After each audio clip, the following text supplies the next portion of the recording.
Welcome to Analyst Talk with Jason Elder. It's like coffee with an analyst, or it could be whiskey with an analyst reading a spreadsheet, linking crime events, identifying a series, and getting the latest scoop on association news and training. So please don't be that analyst and join us as we define the law enforcement analysis profession one episode at a time.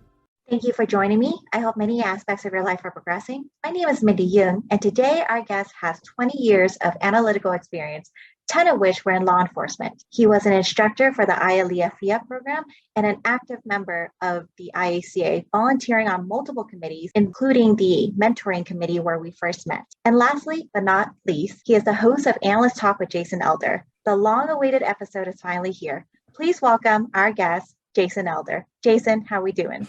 We are doing well. I'm a little nervous because I got to hold up this conversation. Usually I'm the one asking all the questions and the guest is going on and on and on. And today I have to go on and on and on. So I'm a little nervous, but I'm good. I feel like it was obvious to all of us at the LEA podcast team that you would be the 100th guest. I know it was a surprise to you, but how are you feeling now since then? I knew that the idea would be presented that I would be the 100th guest, but me being humble, I didn't want to just assume that everybody would feel the same way. And maybe somebody would have an idea as to who should be the 100th guest, something different from what I was thinking. So I at least wanted to entertain the idea and not assume that everybody was going to pick me. Well, you were obviously my first choice. So I'm happy to do this, but let's jump in. And for those who have listened to our podcast for a while, you all know how this starts. So Jason, how did you first discover the law enforcement analysis profession? Most of my show is looking back. And when I look back, I discovered the law enforcement analysis profession, and then I didn't actually get into it right away, which I think is different from a lot of folks. Most folks, guests have been on my show, they discover it right before they actually take a law enforcement analyst job. For me, I went to school at Edinburgh University in Pennsylvania, northwestern Pennsylvania. And first, I guess, always wanted to be a police officer as a child. So I went to Edinburgh for criminal justice, thinking that when I got out, I would go to a police academy and be a police officer.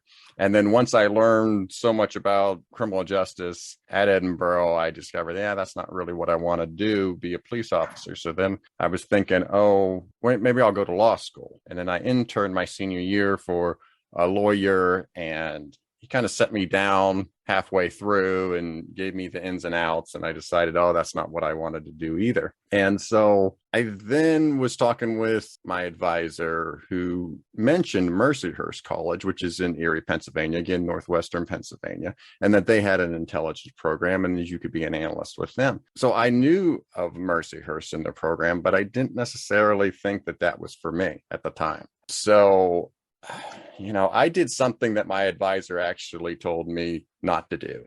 I went to school until I found a career, and that's basically what happened. So out of Edinburgh, didn't find a job, took some computer classes, Tri-State Business Institute, again in Erie, for 7-8 months, didn't find a job, then went to graduate school at the University of Cincinnati. I was only there 9 months worth of classes. I was like, all right, I don't want to take more classes. I want to do an internship. That's when I talked with Dr. John Eck, professor there at Cincinnati, who had connections with Washington, Baltimore HIDTA. And he said, they probably have a summer internship for you. It won't be paid, but you can have an internship. My wife, who was my girlfriend at the time, had moved to Baltimore. So I was like, okay, that's great. I'll just go there, do this internship, and it was free. And I drove a half hour to and from every day to that internship 5 days a week for free to do that internship all summer long, and essentially living off, my wife's income, which wasn't very much at the time. At the end of my internship, my manager, who was Joe Ryan from LexisNexis, he set up a meeting with Tom Carr, who's the director of the Washington Baltimore HIDTA, and he had 2 different positions for me. So this gets into, as I look back, maybe a sliding doors situation. It's funny, my son, who's 12 years old, knows that movie Sliding Doors with Gwyneth Paltrow. I don't know how. It's a 1997 movie, but he references the concept of sliding doors. He's your son, so I'm not too Yeah, surprised. he's a, weird like that, I guess. So I interviewed for both. The one was a HIDTA analyst stationed at the Baltimore Police Department, and the other one was a HIDTA analyst stationed in DC with the DEA. And basically it was almost like a feeder program to becoming a DEA analyst. So I interviewed for both, and I think back at when I did the DEA interview, because they had me write a couple essays as test questions. And at the time, I just got done with graduate school and studying all these court cases, right? All the famous Supreme Court cases that were still in my head. So I'm sitting there writing these essays and referencing all these court cases, none of which I know now, but at the time I could rattle off like 30 of them. So I could just imagine what they thought, like, who is this guy referencing court cases in these questions that we're supplying? But anyway, I ended up getting offered both jobs. We lived in Baltimore at the time, and actually from the police department, it was, I think, 6 blocks. So I was within walking distance from where we lived, and thought about it. I don't know. I remember at the time that DEA just did not seem like something that was for me. And it's kind of weird now when I think about it, because it was probably something that wasn't even something that I could substantiate if I was trying to describe why I didn't think the DEA was for me. But I ended up picking Baltimore. So it would have been interesting to see how my career would have turned out if I would have took that DEA job, or the HIDTA analyst job with the DEA, and the path becoming a DEA analyst. That was going to be one of my follow-up questions for you, because you said earlier that you wanted to be a police officer, but that didn't work out. You want to go into the prosecution side, be an attorney, and that didn't work out. So I guess, I don't know if you remember the exact moment or an assignment that you work on, what made you knew this was it? What was the spark where you're like, this is it. This is what I want to do. This is what I want my career to be. I don't know if it was something that I wanted or just something that became to be, right? Because I had the internship with the mapping program there at the Baltimore HIDTA. I was doing research, learning ArcGIS and ArcMap and MapInfo. The research portion of that came naturally. And so then I'm like, okay, I want a job. I want to be able to do some research without getting into academic research per se. I still want to be part of a law enforcement agency. So it was probably with that internship that I realized that, hey, this could work for me. I enjoy building maps, building data processes, studying crime patterns and trends, working on cases. So Jason, can you take us back that first day, that first feeling when you started at Baltimore? How did that feel to you? What was your first impression? Yeah, I was so excited. It was so funny. So I'm in my suit and tie in the apartment. As I said, there was only 6 blocks away. I'm nervous. There's so many unknowns. I had already gotten the badge a couple of days prior to this, and the Baltimore PD ID. That morning, I am practicing in case somebody asked if they needed to see my ID. In the mirror, I'm gonna be like Jason Elder, bam, and I'm all excited about it. Everything had to be just so, right? It was probably more than I spent normally for the first day of school. So it was that feeling. And so I go walk down the 6 blocks, and this is August. It's actually August 28th. It's Tuesday, August 28th. And there's a reason why I know it's Tuesday, August 28th. I'll get to that in a second.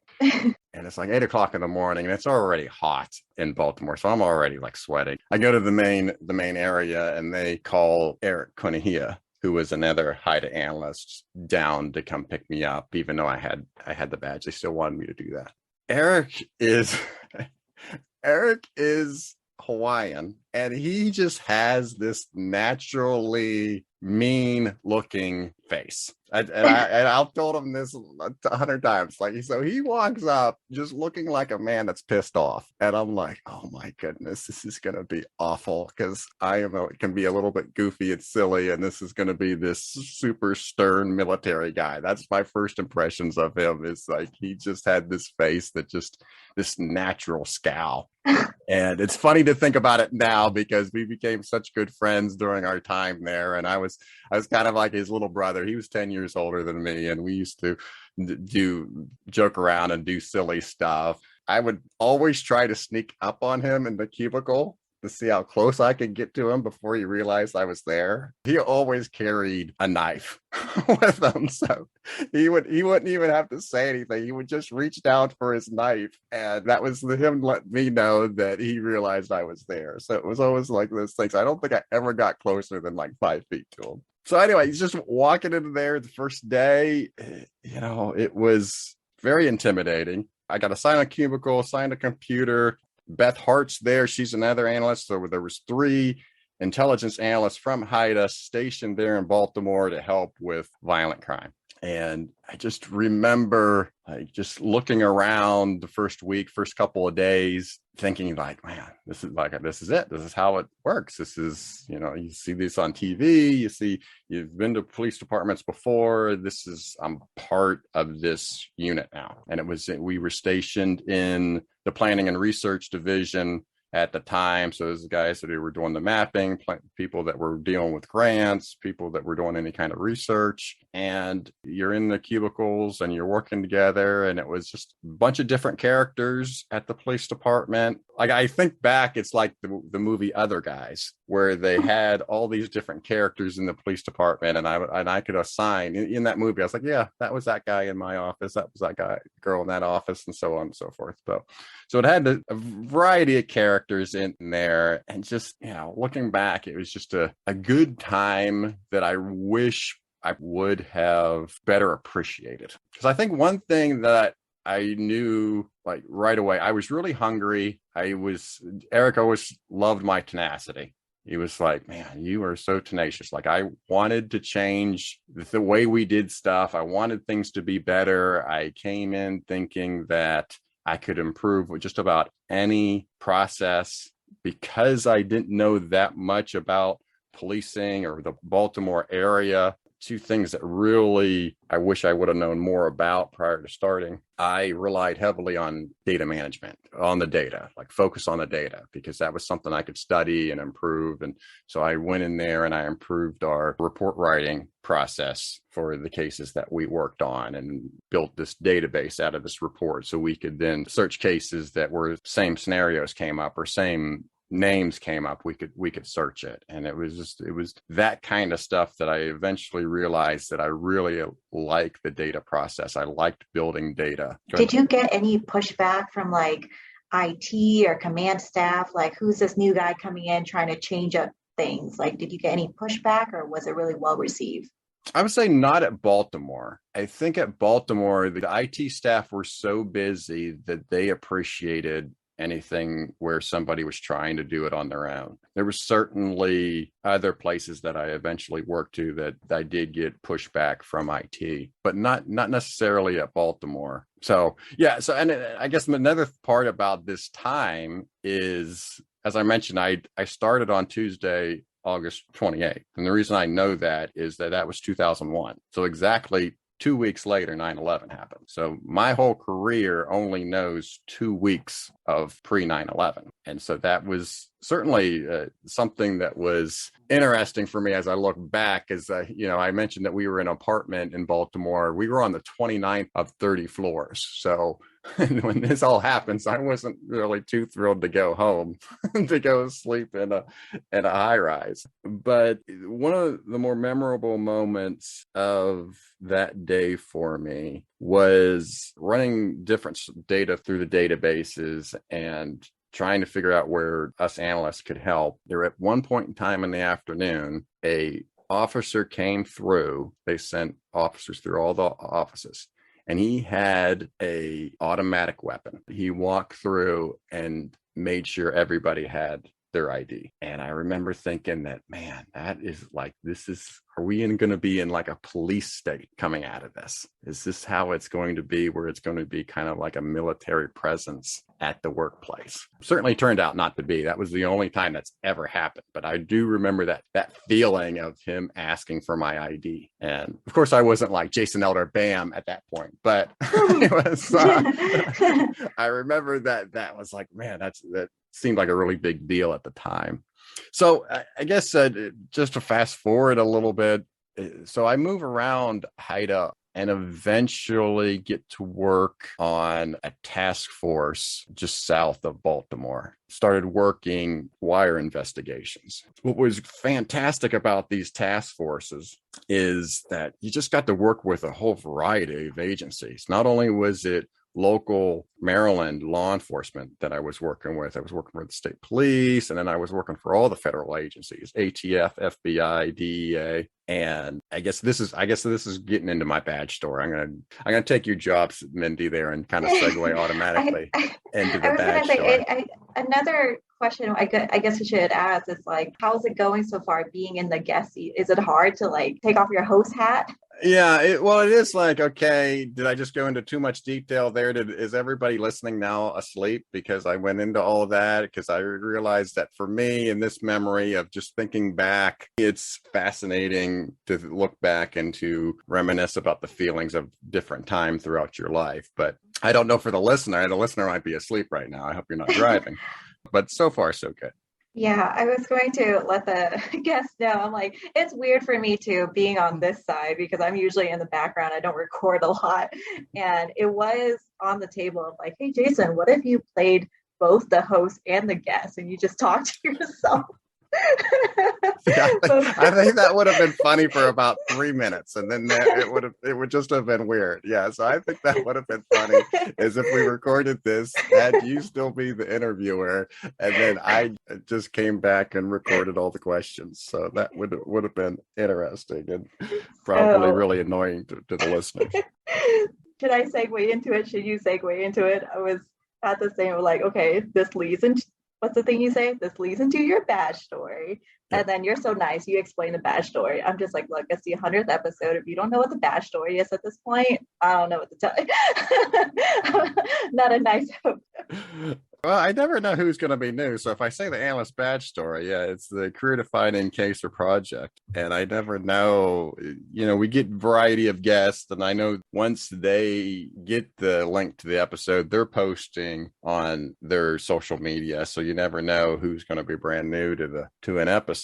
So yeah, that's what I normally do. And you did make that great suggestion. I'm like, oh, how do I do this? So I have tried to do a little bit so it's not so repetitive. But so my career defining project is, so I'm working the wire, and I always joked around that I worked in Baltimore and I worked on wire investigations, but I didn't work on the Wire, the TV show. And to this day, I still haven't seen one episode of The Wire, the TV show, which I probably should. But working that investigation, dealing with telephone tolls, and I've talked about this a couple of different times on the podcast, is just in the early 2000s, dealing with all these telephone tolls, putting in requests to all these telephone companies and trying to get back subscriber information, telephone tolls, and having them sometimes give it back to us in a physical copy. So we were then scanning it in and trying to clean it up. And so we could study it, look for patterns and trends, and do all that stuff with it. And it was so much work and trying to put that in there. So I was running that for this case. And then once we went up on the wire, just doing research for all the people that we were talking to. For most of the investigation, it was standard for me. It was something that I had done previously. Had worked with the DEA agents who I had become really familiar with. So they would give me information. I was running as much as I could, people, places, things, automobiles, doing the research, trying to identify gaps in who all the players were, doing link charts. So we get to the point in the wire investigation that it's gone long enough. It's time to do all the arrests. so we're planning all that and we're trying to get everything set up, and they're part of those meetings, getting everything set up. And it's at that point that the DEA head, I'm going to drop his name. I dropped his name, looks at me and says, "Jason, do you want to come with us?" And to that point, I had never gone to the day of arresting everybody. And I said, "Sure. What do I have to do?" And they're like, "Okay, be here at 5 a.m." I'm like, "Okay." So again, like, I'm not sleeping that night. I'm excited. I'm like, "Oh, what's this going to be like? What do I wear?" Whatever it is. By that point, I knew I wasn't going to try to be something that I'm not, because I was going to stick out like a sore thumb anyway, because I was going to be so excited that this day was going on. So meet at 5 o'clock. I'm there, and they go down, and the first house we go to, and they go to use the battering ram to knock down the door. For some reason, this door held up way better than what anybody anticipated. So it took like 10 shots of the battering ram for them to get the door knocked in. And so it was like we woke up the entire neighborhood by the time we got in there. And so they clear the room, and I'm way back by this point. I'm not even really all that close. The room gets cleared. I was able to go in at that point in time. And it's just, and this is it's at this point, it is so vivid to me, because it comes to a point in time when me and the main suspect are just, this might sound weird, but we're just sitting on his bed, and it's just me and him. And I have my list of questions that I'm trying to figure out, trying to fill in the gaps. Because by this point, like, he had talked to his lawyer. We had him dead to rights, because we had him talking on the wire, right? And so he decided to cooperate. So I started asking about all these phones, and he goes to me, he's just like, "How many phones do you have of me?" And I said 3, and he laughs. And he looks up at the agent, and he's like, "Can I get my drawer?" And he's like, "Yeah." He's like, and he pulls out like 13 phones. So here I had 3. I was trying to figure out what this guy was doing based on 3 phones, and he had 13. And so we just had this conversation, and this guy, man, in another life, and if making other decisions, he had an incredible memory. He had one of those memories where he could remember what he was wearing a year ago. So we could ask him questions about that a certain date. He would give it to us, and then he would ask us questions. He's just like, "Hey, on this and this date, were you guys following me?" Of course, we're scrambling around, because none of us have that memory, and we're scrambling around this, that. Most of the time, yeah, we were. And I remember there was one time where we were like, "No, we definitely weren't on you that day." And the look on his face, like, it was weird, because he's like, "Oh," he's like, "Well, if it wasn't you, then who was following me that day?" It's kind of weird. Another thing that I remember is he said, "Here, I'm going to give you guys some advice." He's like, "You guys got to get rid of that brown minivan, because everybody knows it's a surveillance van. And as soon as it comes into the neighborhood, everybody knows to, stay away from it. So you guys got to get rid of it, because everybody knows it." So it was just fascinating from my point of view to just like have this whole case culminate of me sitting down and talking with this guy. And I had a feeling, I didn't ask him that directly, but he kind of had the idea that he knew this day was coming. I always felt that he had a bunch of money stashed away. I think he knew this was coming, and that he was going to just stash money away. And then whenever he was going to get out, then he was going to go on, do something else. I never followed up on it. I forget how much time he got, but I always had that feeling that he was not surprised that we were there. He was not surprised that this day was happening. It's almost like he anticipated it. We talk a little bit on the podcast about humanizing some of this data and humanizing the cases and everything else. And so for me, sitting down with him after working numbers and subscriber information, I2 charts, and all this data for this case, for it to end with just me and the suspect talking, profoundly sticks with me. I'll end the story with, so we're there and I was there all day. I was at the house the whole entire time. We were running evidence that we found there through databases. We were doing it. So it's late in the day and there's a knock at the door and they're like, Jason, go get it.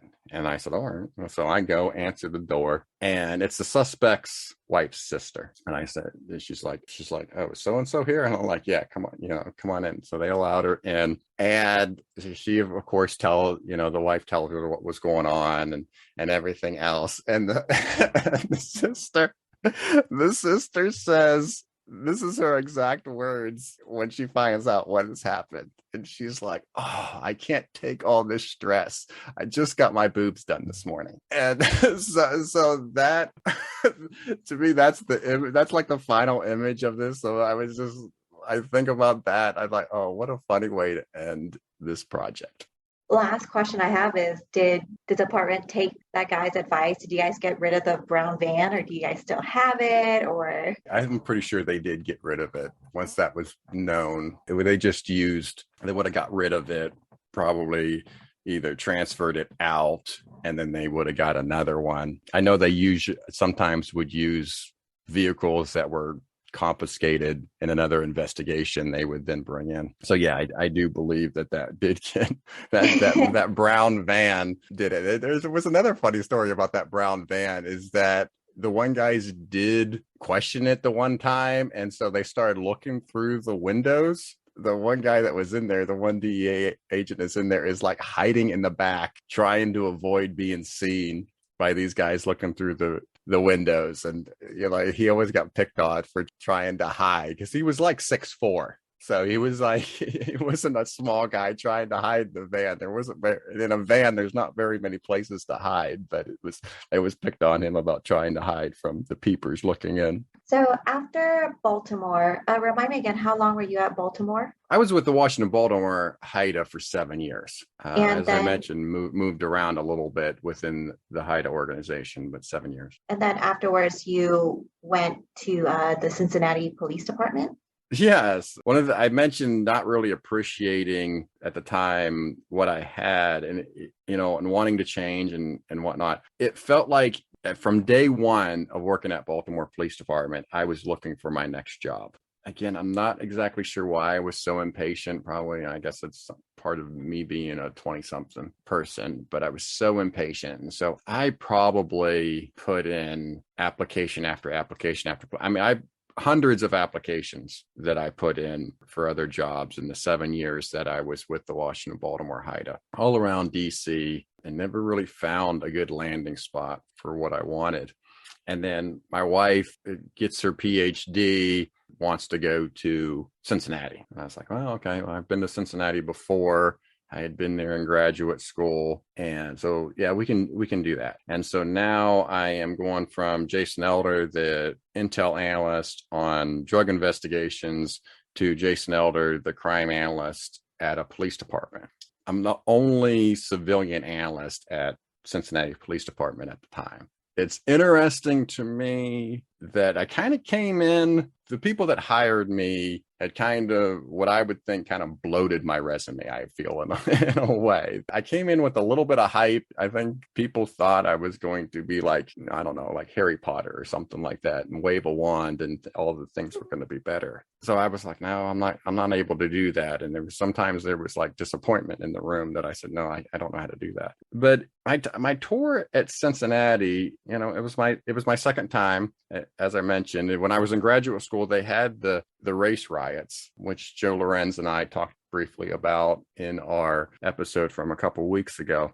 But it was fascinating being a graduate school with the riots. I remember taking a bus downtown after the riots had occurred and just seeing all the destruction, the broken windows, just all the mess downtown. It was the TV cameras couldn't truly capture the devastation.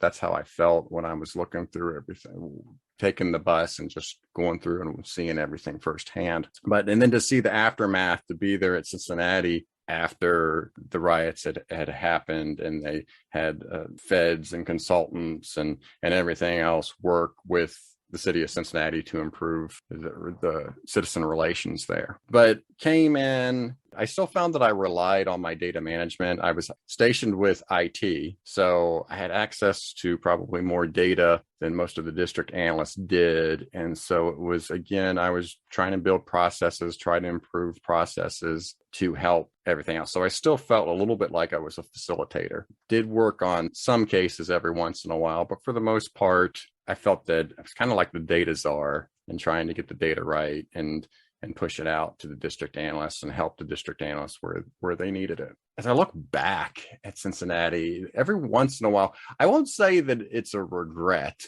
but it's just something that I sometimes relive in my head to be like, oh, if I could do a redo, I would do it differently. How would I do it differently? And I have this, it'll play out in my head. And there was this one time we had this ComStat style meeting, and District 2, which isn't normally one of Cincinnati's problem districts, had an issue with burglaries. Year to date, it was like 50% higher. A week prior, I had put out a new report to everybody, made it public, just more detailed, granular data of the crime stats. We get into the meeting that morning. A reporter from the Cincinnati newspaper had wrote an article talking about this issue and said that it was like 65% higher year to date. And then people started questioning. I was like, well, is it 50 or is it 60? Or is it 65 and all this other stuff? I didn't have a computer with me. I couldn't really tell what it was, what the true number was.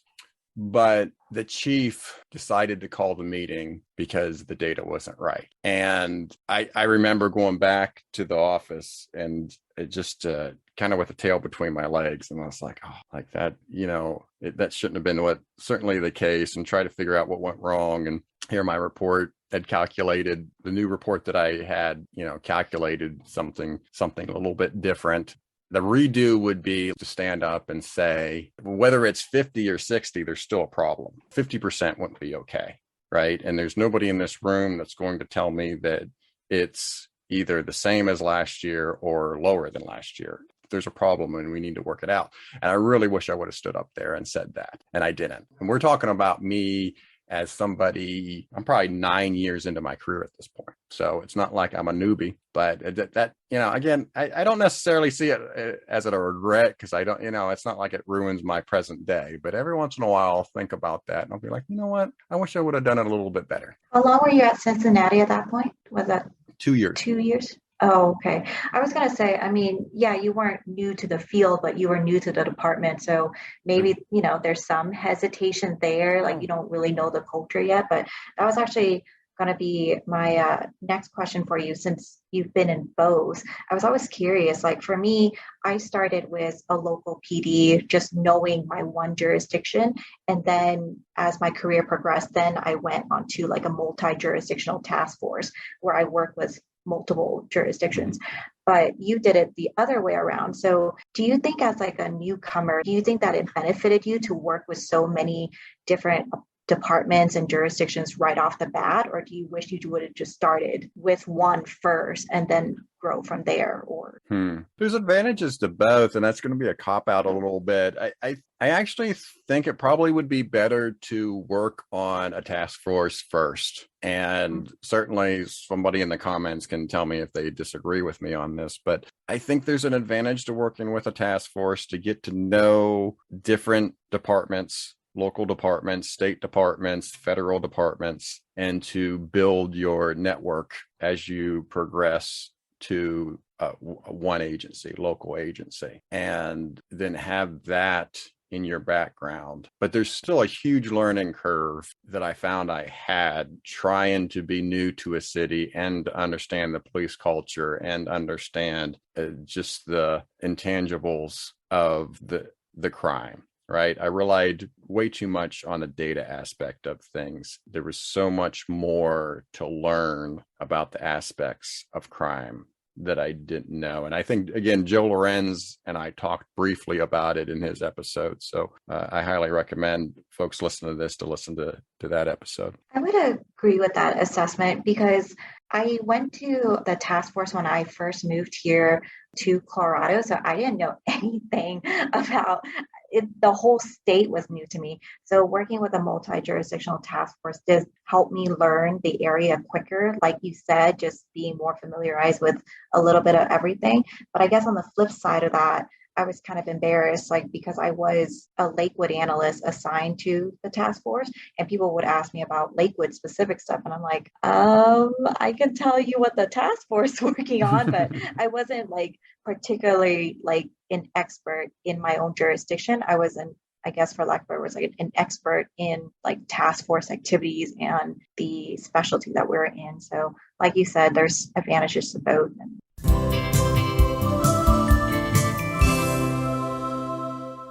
100 episodes.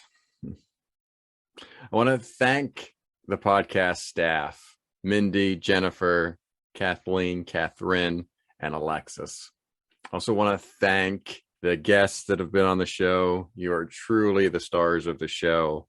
Thank you to the audience for listening and for your support.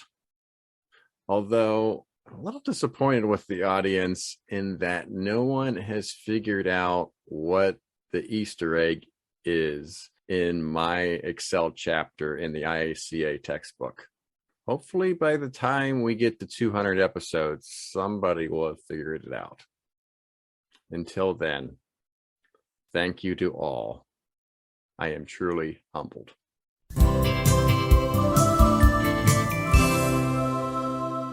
So, Jason, after Cincinnati, that was your last law enforcement analysis position. So, even though you left law enforcement, you're still heavily involved. I mean, we talked about IALEA, we talked about IACA, of course, our podcast. I guess my question would be like, why did you leave the law enforcement profession and why did you still choose to remain in it? Sure. Following my wife again. So my wife goes to me and says, I want to go work for Vanderbilt in Nashville. I'm like, okay, looking to get a job in Nashville. I think I told the story of what happened to me in Nashville in one of the episodes with Sean Baer's guide to hiring a law enforcement analyst. And I'll link that in the description to there. But so I had struck out trying to get a job as a law enforcement analyst in Nashville. So my wife had already moved down to Nashville and I was still in Cincinnati, and we had a young son. And then we find out that she's pregnant with our second child. So there became a sense of urgency for me to get to Nashville.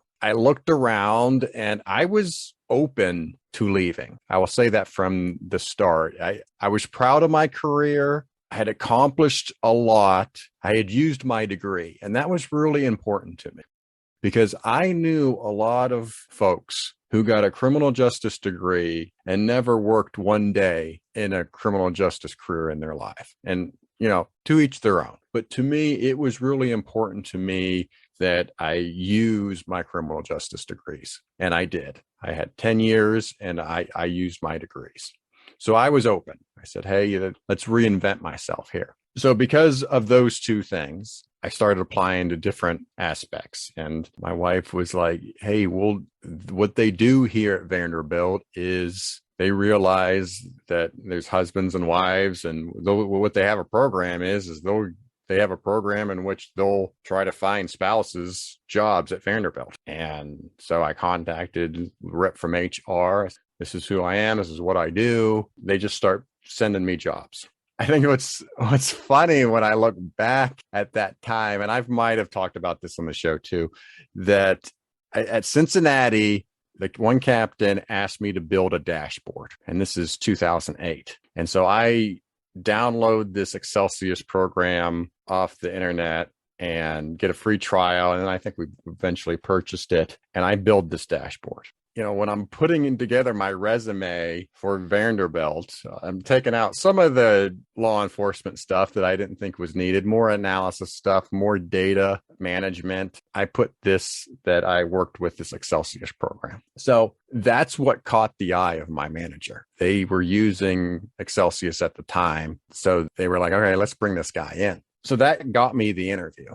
I still remember being in the lobby waiting for my interview. And I was thinking, man, what am I doing here? This is Vanderbilt, and put it on a pedestal that it really didn't need to be on. And that's no knock on Vanderbilt. It was just in my own head. Part of me wanted to just walk out and thinking that I was about to embarrass myself.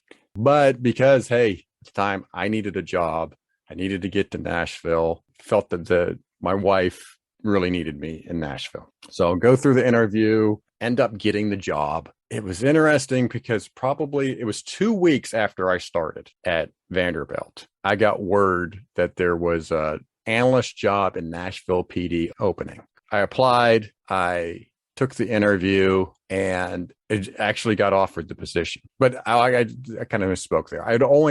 When I got offered the position at the police department, I had only been working at Vanderbilt for 2 weeks. And I just didn't think it was fair to them. I wanted to see where this was going to land. And a major reason why I didn't take this job, the job with Nashville Police Department, is one of the tasks was to create a 3-ring binder worth of information for a CompStat process. And I had done that. I had been part of that. And I felt too that I was tired. I was tired of fighting for what I thought the position should be. And I did not want to go in there with the idea that I'm going to change this position, because that's what I did mainly for 7 years when I was in HIDTA, and even 3 years in Cincinnati. I was changing the position to what I thought it should be and working with leadership to get where I thought the position should go. And I was really tired. And I thought, I don't want to do that again. I don't want to have to struggle and fight and do this task each week in the hopes that I change it to becoming what I think it should be. So I turned it down and stayed with Vanderbilt. It just worked out for me at Vanderbilt. It really has. I've grown. I've still working with data, learned SQL, building data processes, which I really enjoy doing from beginning to end, getting the data definition, getting the business requirements, and building either reports or dashboards or data sets. That's really what I've enjoyed, and not so much of the analysis work. It's funny, I actually don't think I'm a very good analyst, and which I think probably might be the most surprising comment that I make today. That makes the two of us. I'm just kidding. I'm kidding. I'm kidding. Yeah, because I think of somebody like Jenny Sang, who is just 100% dedicated to the outlaw motorcycle gang aspect, and as a student and studies and has become an expert with that topic. I don't necessarily have that. I don't necessarily have that drive to learn one thing, to become an expert in that particular realm, to sit there and read through a ton of different data and to consume one particular topic. It would eventually get boring to me. That, and I hate to read, so I don't. That always works against me. But I was gonna say that is a very interesting. It's interesting you say that, because I was gonna say you used to teach, and I feel like, when you're a teacher, you're a subject matter expert in something, and reading is kind of part of teaching, kind of thing. So it's interesting you say. Yeah, but you think about that whatever you're teaching is finite, right? Mm-hmm. It's not finding a needle in a haystack, which I get annoyed by. Like most people I talk to on our show like the idea that the case is a puzzle and they need to figure it out, or they like to look through a bunch of stuff to find that needle in a haystack. I don't necessarily find that enjoyable. I like the building aspect of it. Like I really enjoy the data management aspect of the job. But back to the teaching thing, it's most of the time of what I'm teaching is a technical skill, right? I'm teaching Excel, Access, SQL, and it's finite. I know exactly from beginning to end the topic and the scope of what I'm teaching. So there doesn't necessarily need to be a lot of reading. There doesn't necessarily need for me to have a bunch of expertise in a particular topic. It's technical. It's more hands-on. Yeah, that makes sense. Yeah, that's fair. Going back to you at Vanderbilt, so how did you adjust to the different culture? Because working in law enforcement for like a decade and then going back into, for lack of better phrases, the quote unquote normal world. Was it a hard adjustment or was it just like any other position? I don't know if it was actually like any other position. I know the law enforcement world and I know Vanderbilt world, really. So it's not like I have a lot of different stops in a variety of different companies and fields and whatnot. So it's kind of hard for me to know what normal is. But I'll say this. When I showed up at Vanderbilt, it was the first time I felt my boss truly knew what my job was and knew the tasks to assign me, knew what I should be learning, what projects I should be assigned, how I improve my career development, where do I want to go? And sitting down with me twice a year and say, okay, where do you want to go? Because we'll help you get there. It was truly what I felt is to be a team environment where you had these group of analysts. Because up to that point, I mostly worked in an office where it was maybe me and one or two different analysts. We were civilians, right? And there was still as much as I hate the topic of civilian versus sworn on the show, it was there, right? This whole idea that at HIDTA, it was worse because not only was I a civilian, I was a HIDTA employee, not even a Baltimore Police Department employee. I wasn't even a city employee. So I had that double layer of being an outsider. And then at Cincinnati, there still was this idea of sworn versus civilian. There wasn't that at Vanderbilt at all. Even I look across the way and I was just like, me and this other person have the same job. And here I have a criminal justice degree from Edinburgh and that person may have a business degree from Vanderbilt or an expensive college, but here we're sitting side by side each other doing the same job. It was truly a fresh start for me, and I really embraced the idea of learning and being part of a team and just not feeling like there was this two-class system. That makes sense. I share the same sentiment. I think I told you as well when I first started my current job, because I'm also out of law enforcement, that I had a bit of a hard time adjusting because law enforcement was right after college. That's what I jumped right into, is all I knew in my professional life. It's like my first or second week that we got this email, like somebody accidentally dropped the F-bomb during like a meeting or something and had to write like a formal apology. And I was just thinking in my head, I'm like, I might as well just start drafting my apologies and have an updating date because I drop the F-bomb like every other word. It's just how, you unfortunately learn how to speak when you're in certain, dynamics and cultures. And then not that my sergeants and patrol, not that people weren't nice to me, but I feel like it's like a different style of niceties or niceness. So my current supervisor is super nice. And it was weird. It took some adjusting. I was like almost uncomfortable with the level of how nice she was. I'm like, why are you so nice? It's like almost weird to me. And I was like, oh, this is how quote unquote normal people behave. I'm so used to, again, people weren't mean to me, but angry cops is stereotypical. It's a stressful job. So I was used to a different dynamic. I was used to a different culture. So coming out, I wasn't sure if you had a similar experience of just everything's just a bit calmer. People are a bit nicer, Oh, yeah, it definitely was. And it was just, okay, I understand that. I understand that this is where we're going. The path was so much clearer for me. Mm-hmm. And it's funny, like every year I reminisce and get a little bit of anxiety about the annual review at Vanderbilt. And it's not anything about Vanderbilt's annual review process. Every year when the annual review comes up, I think of the time I was at Cincinnati Police Department and the sergeant who did not work in the same office as me. I was assigned to the sergeant, in the hierarchy, but we worked in two different offices, scheduled a meeting with me. And I didn't realize even at the time that it was a one-on-one meeting. I just knew it was a meeting, right? Came to the meeting, went to the conference, it was one-on-one, and proceeded to give me the annual evaluation. I had no idea it was an annual evaluation. And then proceeded to just really nitpick and tear me apart. And the one thing I think I talked about this too with Sean is that I was downgraded for my customer service because the description was great customer service, and the sergeant thought I only had good customer service.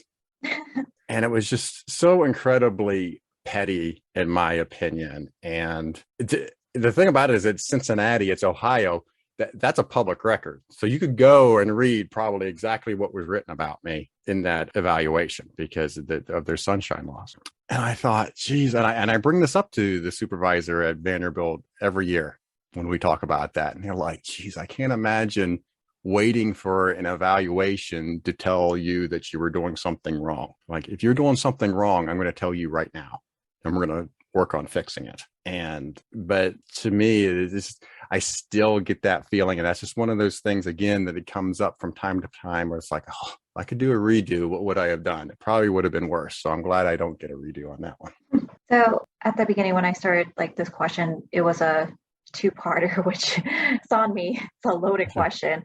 But like we talked about, both you and I were both out of law enforcement right now, but clearly still involved. You're active member of IACA. And like I said, of course, the podcast and stuff. Like, do you, I guess, for lack of better terms and stuff, do you ever get like imposter syndrome or like, should I still be here? Especially at this point, you're like, well, I'm not in law enforcement, but I've been in it for such a while. Like, how do you handle those like self-doubting narratives or like those negative self-talk? Yeah, there's a lot to that. I guess, first off, I'd want to tell you that I don't miss law enforcement. There's probably several reasons that I've hit on here of why I don't. But some of the stuff that I do miss about law enforcement and wish I was still on it is really for all the wrong reasons, right? It's when I saw my son's eyes, his face light up when I told him that I used to work in a police department. It's that kind of stuff.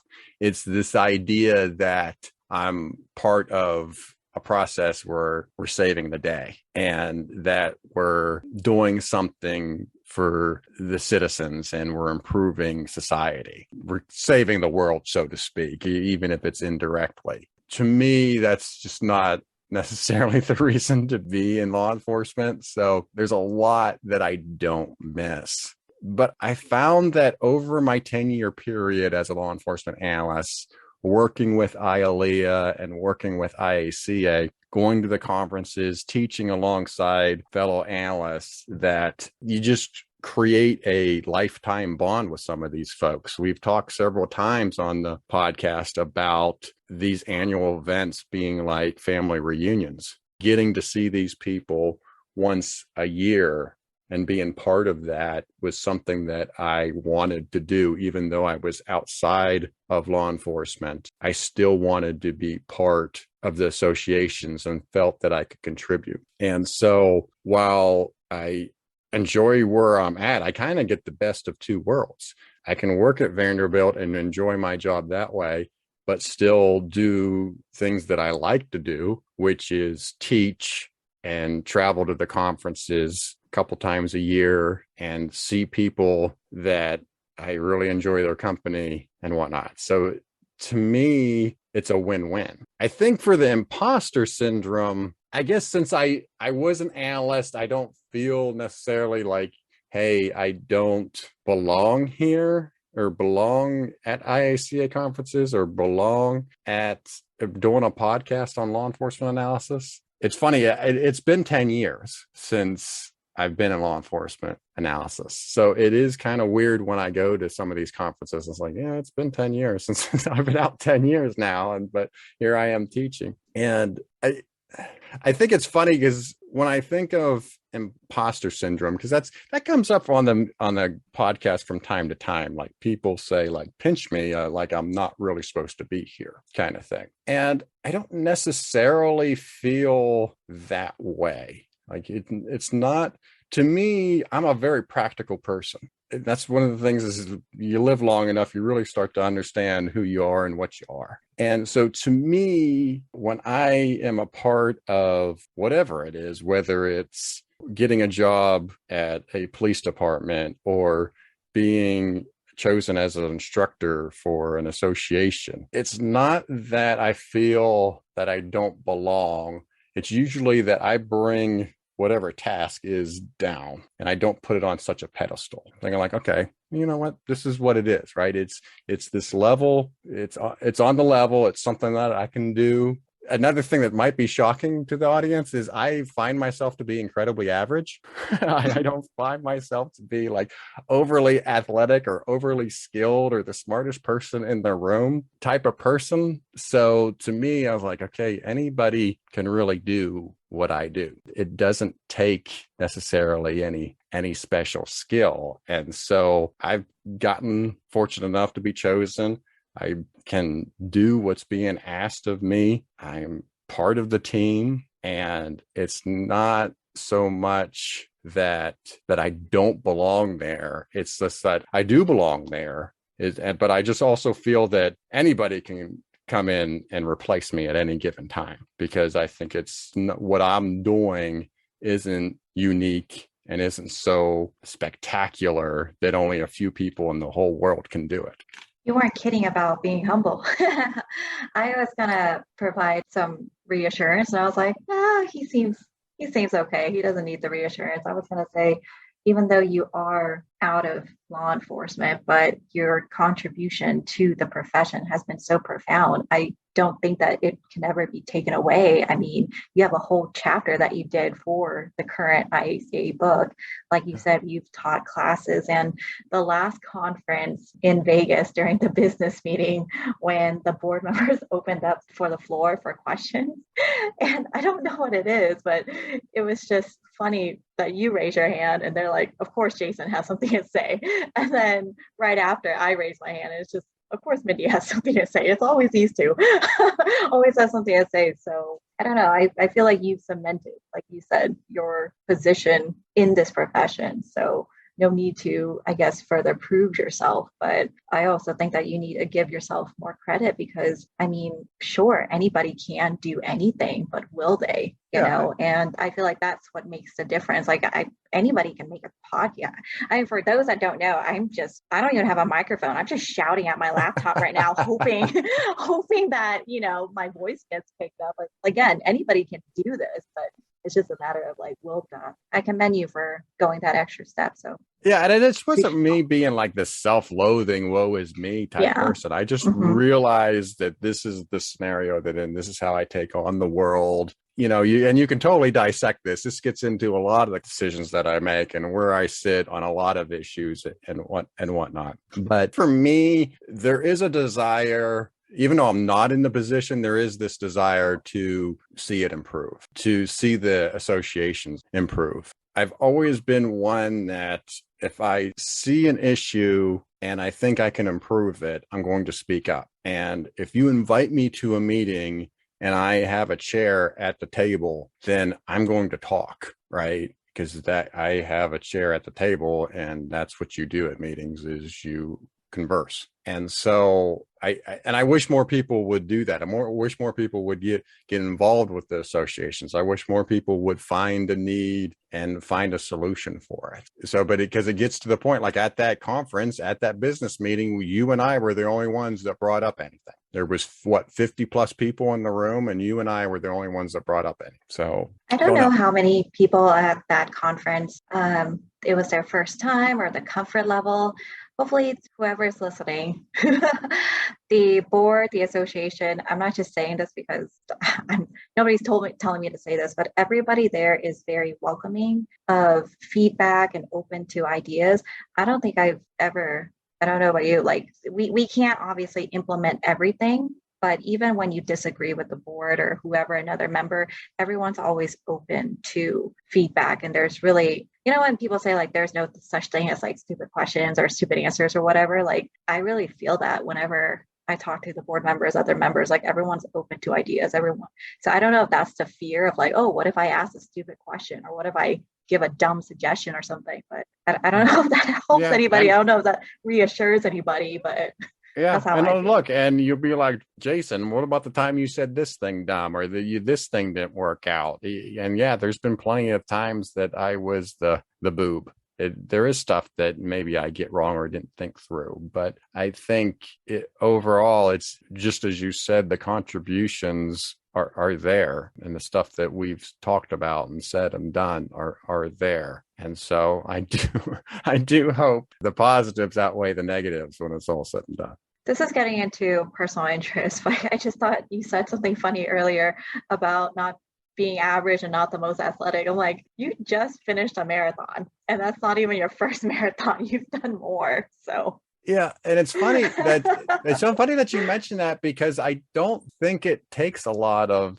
athletic talent. I think back to my days at Washington Baltimore HIDTA, and towards the end of my 7 years, there was this group of guys, and we got together every day for lunch. We called it the lunch bunch, and there was like 4 or 5 of us there that would get together, and we would just talk sports, and we would talk pop culture and whatnot, and just really all just got along really well. And I remember at one point in time, it dawned on me, because there was Joe Ryan was part of that. And Joe Ryan's a phenomenal pool player, obviously. And then there was Matt Smith, who I've had on the show. He's playing in a band, plays guitar. He's super talented in that way. And then there was Kevin Armstrong, who works for Esri, and he hits a golf ball a mile and plays hockey and all this other stuff. And then there's Desmond Estevez here too, just again a guy that plays basketball and super athletic. And then so they're like all these guys like, oh, bringing all this talent to the table. And then here was me just orchestrating the conversation kind of thing, asking these different questions. But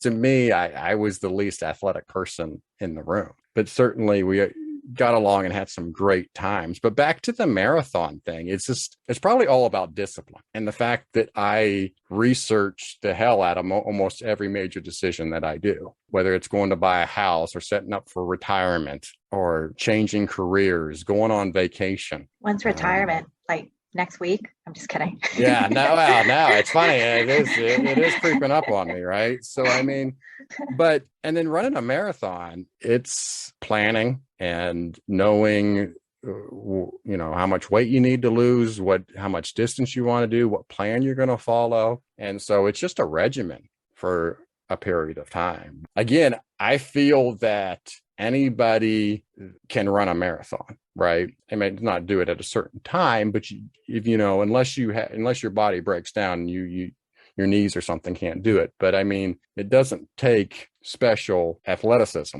to run a marathon. To me, it's probably more about the discipline. And it's just like now I am on a regimen of food and watching the amount of sugar I have and eating more sour food, sauerkraut, drinking lemon juice and drinking apple cider vinegar. So, and that's just, to me, just another regimen, another plan to implement, and being disciplined enough to do it. I just feel that anybody can do what I do. You fall asleep? No, I'm just sorry. I just think maybe if I just pause, just give it some time.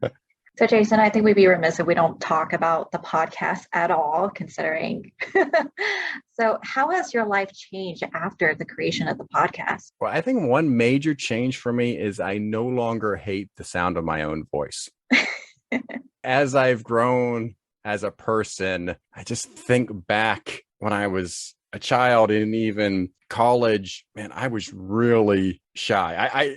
I actually feel that in a lot of ways I'm introverted, and everybody tells me I'm crazy when I say that I'm introverted. But there is this anxiety of talking with people and speaking in public. And especially when I was a child, I think I've said this on the show before too, is I was intimidated of talking on the phone just to say, hi, my name's Jason Elder. That would be something that I would have to practice for 20 minutes before I could make the call. Speaking in front of people, and the day that I spoke at the IACA conference and there was 300 people in the room, that would be something that a younger version of myself would not ever be comfortable with, would be surprised that I would speak confidently in front of 300 people. So, and then there's the same thing in this idea of just hearing your own voice and not liking it is something that a lot of people have.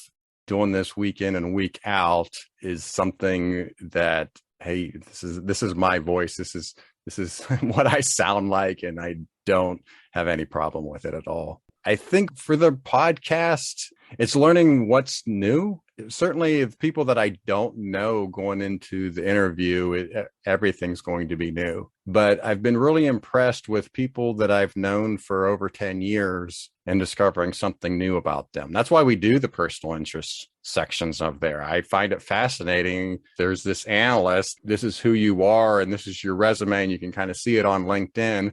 But then they'll have this hobby here that's not anywhere, that is out in public, and they're doing so many great things, and there's so many interesting stories of people's personal interests. So I find it fascinating just learning about our guests from various aspects. Does it feel weird kind of getting recognized at conferences because of the podcast, or used to it? It's funny. When I was at the IACA's Florida conference last year, I didn't go in thinking that they knew the podcast. So when I would say, I said, "Are you familiar with my podcast?" And they would look at me like I had three heads, saying like, "Oh yeah, well, of course I've heard of your podcast." So that to me is still a little bit unnerving, because I don't want to be in it. To me, it's still, someday it'll be there. Someday that feeling will go away. But right now it would be uncomfortable for me to assume that when I walk into a law enforcement event, that I assume that everybody's heard of my podcast. Yeah, I'm still getting used to it too. I think it was, the most recent one, the most recent IACA conference at Vegas, when they had the phone game where they're like, "Oh, find some IACA VIPs or something like that." And one of the other analysts like, "Hey, Jason Minnie, let's do a selfie." I'm like, for that category. And I was like, "What do you mean?" So that's still strange to me. I mean, obviously we didn't go into this for like recognition or anything, but well, Jason, as you normally do, you always give the guests the final words, which is the words to the world. So Jason, what are your final words?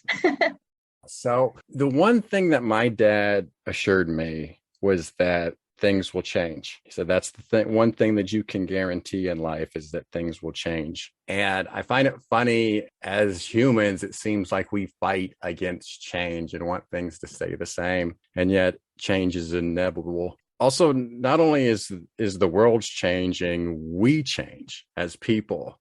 You could see in various stages of my life that I talked about during this episode, is like, my values were totally different at 15 as opposed to 25, as opposed to 35, as opposed to 45. I can see distinct changes in how I see the world, my goals, and what I want to do. So I would encourage people, as they're setting sail for a journey and looking to do some long-term goal, first, you have way more control over your life than you're probably giving yourself credit for. And number two, when you're going through the planning stages and thinking about likes and dislikes and costs and benefits, make sure that you take into account change, both in the world and in yourself.